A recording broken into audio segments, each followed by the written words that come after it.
Saudara-saudari terkasih, salam jumpa kembali dalam Lilin Sabda, edisi hari Jumat 21 Juni 2024. Bacaan Injil diambil dari Injil Matius bab 6 ayat 19 sampai 23. Mari kita baca. Janganlah mengumpulkan harta bagi dirimu di bumi, di mana ngengat dan karat merusaknya, dan pencuri membongkar serta mencurinya. Namun, kumpulkanlah bagimu harta di surga yang tidak dirusak oleh ngengat dan karat, dan pencuri tidak membongkar serta mencurinya. Sebab di mana hartamu berada, di situ juga hatimu berada. Saudara-saudari yang terkasih dalam Kristus, dalam bahasa asli, bahasa Yunani, kata yang dipakai untuk hati adalah kardia.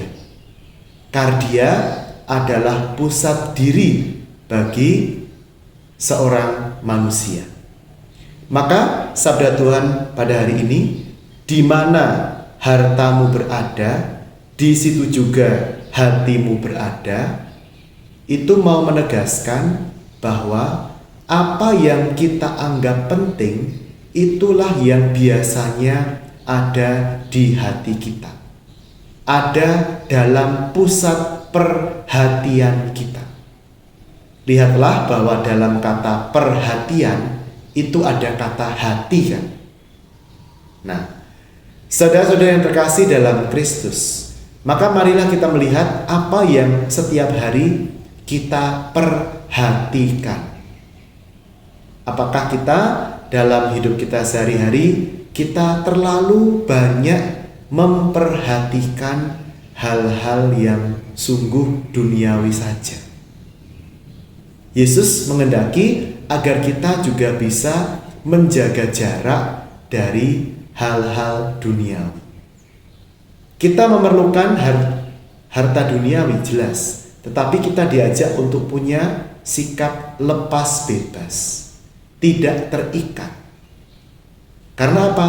Karena hati kita harus memperhatikan sang hati, yaitu Tuhan sendiri. Saudara-saudara yang terkasih dalam Kristus, seringkali terjadi krisis dalam keluarga. Kenapa terjadi krisis? Karena misalnya seorang suami atau seorang istri tidak lagi memperhatikan pasangannya, tidak lagi memperhatikan anak-anaknya.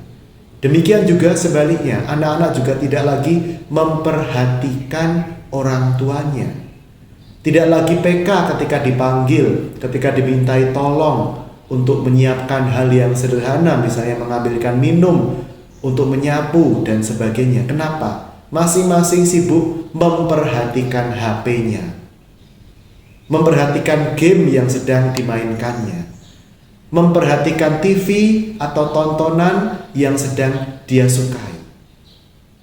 Maka saudara-saudari, krisis dalam keluarga itu sebenarnya pertama-tama bukan adanya godaan dari luar.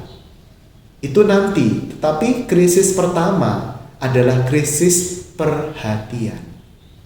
Maka marilah kita belajar kembali untuk memperhatikan terutama orang-orang yang ada di dekat kita. Untuk sungguh fokus pada orang yang sedang hadir, yang sedang berbicara dengan kita. Tuhan memberkati dan menguatkan keharmonisan keluarga, komunitas, serta kelompok-kelompok kategorial di paroki dan sebagainya. Dalam nama Bapa dan Putra dan Roh Kudus. Amin.